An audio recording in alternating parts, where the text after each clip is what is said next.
আসসালামু আলাইকুম। নিনাস কিচেনে আপনাদের স্বাগত জানাচ্ছি। মিষ্টি খেতে আমরা সবাই পছন্দ করি, তো আসুন আমরা মিষ্টি মুখ করি। সেই মিষ্টি যদি হয় ঘরের তৈরি তাহলে কেমন হয়? তবে অনেকে আমাকে জানান তারা মিষ্টি তৈরি করতে গেলে তাদের মিষ্টি শিরাতে দেওয়ার পর হয় ফেটে যায়, আবার তা না হলে মিষ্টি হওয়ার পর শক্ত হয়ে যায়, আরও নানা সমস্যার কথা। আজ আমি যেভাবে মিষ্টি তৈরি করে দেখাবো তার কোনোটাই হবে না। তবে মিষ্টি তৈরির প্রতিটা স্টেপ আপনারা যদি দেখেন তখন আপনারাই খুব সুন্দর মিষ্টি তৈরি করতে পারবেন।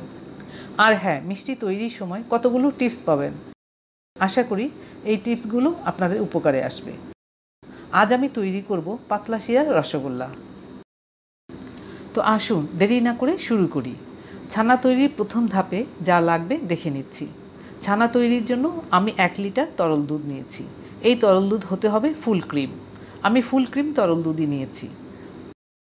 আর এখানে দেখতে পাচ্ছেন আপনারা গুঁড়া দুধ রেখেছি, সেটা যে কোনো ব্র্যান্ডেরই গুঁড়া দুধ নিতে পারেন।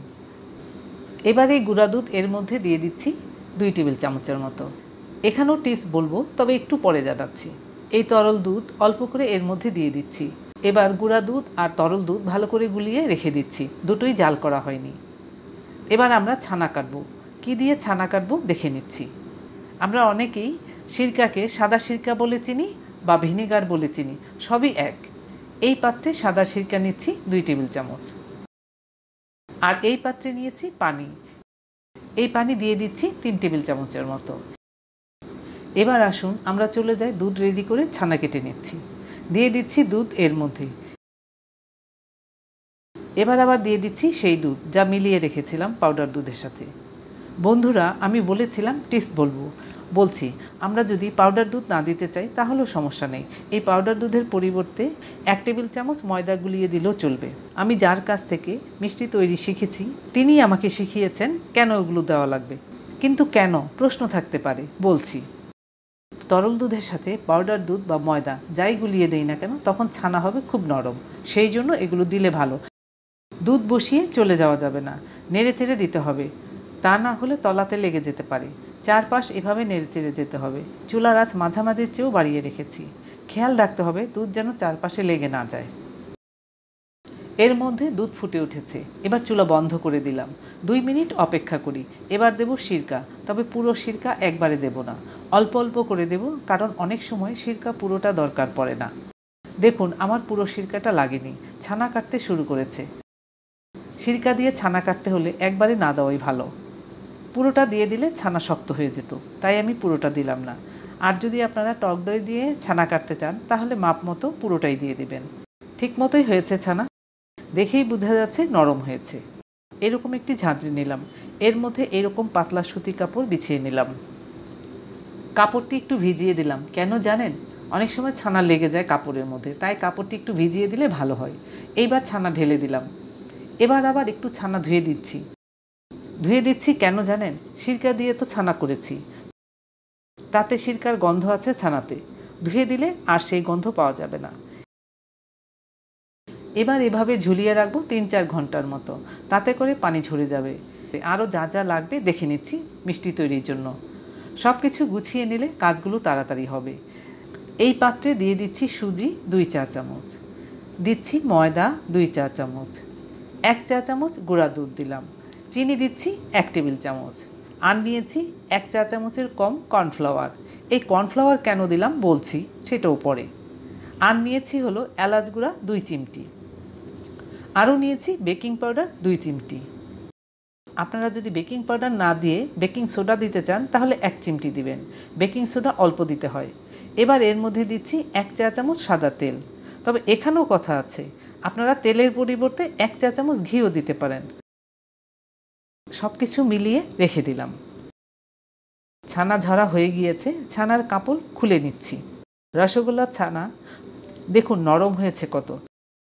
খেয়াল রাখতে হবে রসগোল্লার ছানা যদি নরম হয় তাহলে মিষ্টিও নরম হবে, খেতে খুব সফট হবে। তাই আমাদের রসগোল্লার ছানা যেন নরম হয় সেই দিকে খেয়াল রাখতে হবে। ছানা থেকে পানি ঝরার পর দেখবেন হাত দিলে একটু ভেজা ভাব থাকবে, সেই পানি চিপে ফেলে দিবেন না। রসগোল্লার ছানা একটু রসালো হতে হবে। এবার ছানা মথে নিতে হবে। শুধু হাতের পাঞ্জা দিয়ে ছানা মথে নেব না, হাতের পুরো 5টি আঙ্গুল দিয়েই ছানা ডলে নিতে হবে। 3-4 মিনিট এভাবে ডলে নিতে হবে। দেখুন এর মধ্যে অনেকটা নরম হয়েছে। দিচ্ছি সেই মশলা মেশানো। এবার বলছি কর্নফ্লাওয়ারের কথা। কর্নফ্লাওয়ার কেন দিলাম?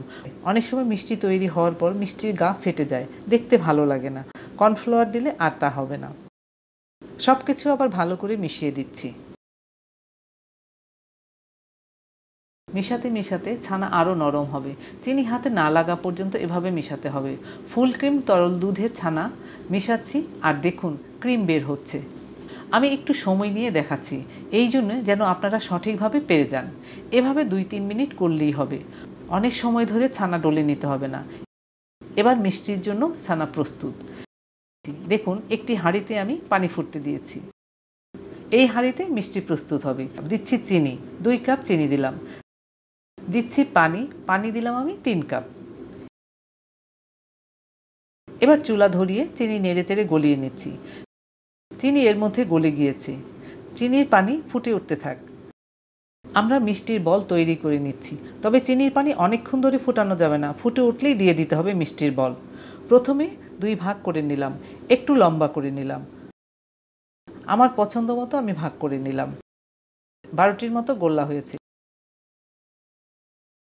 এবার গোল করে নিচ্ছি।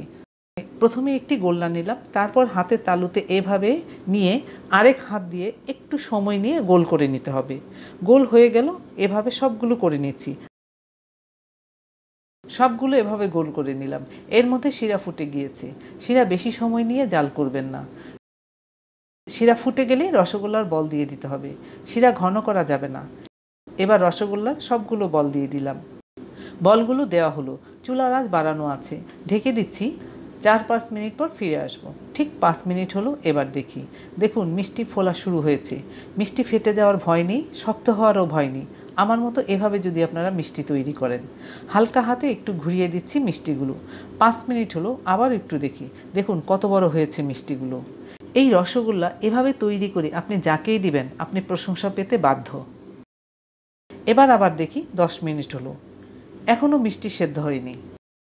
চুলা একই আঁচে রেখেছি, যেমন বাড়িয়ে রেখেছিলাম সেই রকমই বাড়িয়ে রেখেছি।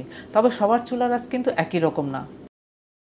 কারোটা মধ্যম অবস্থায় অনেক বেড়ে যায়, সেটা বুঝে একটু করতে হবে। মিষ্টি তৈরি করতে হলে চুলার আঁচ বাড়িয়েই করতে হবে। সেই জন্য আমি একই আঁচে রেখেছি। চুলার আঁচ বাড়ানো কমানো যাবে না, আঁচটা যে কোনো একভাবেই রাখতে হবে। চিনি শিরা ঘন হয়ে এসছে। এবার এর মধ্যে দিতে হবে পানি, তবে ঠান্ডা পানি না, গরম পানি দেব। আগে থেকেই চুলাতে পানি বসিয়ে রেখেছিলাম। দিচ্ছি ফুটন্ত পানি, আধা কাপের চেয়েও একটু বেশি দিলাম। আর ঢাকা লাগবে না। ঠিক 25 মিনিট পর ফিরে এলাম। এবার দেখার বিষয় হলো মিষ্টি হয়েছে কিনা। চলুন দেখি কোন পদ্ধতি অ্যাপ্লাই করব। একটি মিষ্টি উঠালাম, কাপের মধ্যে ঠান্ডা পানি নিয়েছি। এই ঠান্ডা পানিতে মিষ্টি ছেড়ে দিলাম। দেখুন নিচে চলে গিয়েছে, তার মানে মিষ্টি একদম পারফেক্টলি হয়ে গিয়েছে। এবার এর মধ্যে 1 কাপ ঠান্ডা পানি চারপাশে ছড়িয়ে দিলাম। চুলা বন্ধ করে দিয়েছি। পুরোপুরি ঠান্ডা হওয়ার জন্য রেখে দিলাম। 7-8 ঘন্টার মতো রাখতেই হবে। এই রসগোল্লা 7-8 ঘন্টার জন্য শিরাতে ভিজিয়ে রাখতে হবে। আমি সারা রাত ভিজিয়ে রেখেছি। পাতলা শিরার মধ্যে সারা রাত ভিজানো ছিল। এবার আপনারা পরিবেশন করুন আপনাদের ইচ্ছার মতো সুস্বাদু অসম্ভব মজার পাতলা শিরার রসগোল্লা। ধন্যবাদ সবাইকে আমার ভিডিওটি দেখার জন্য। আপনারা ভালো থাকবেন সবাই।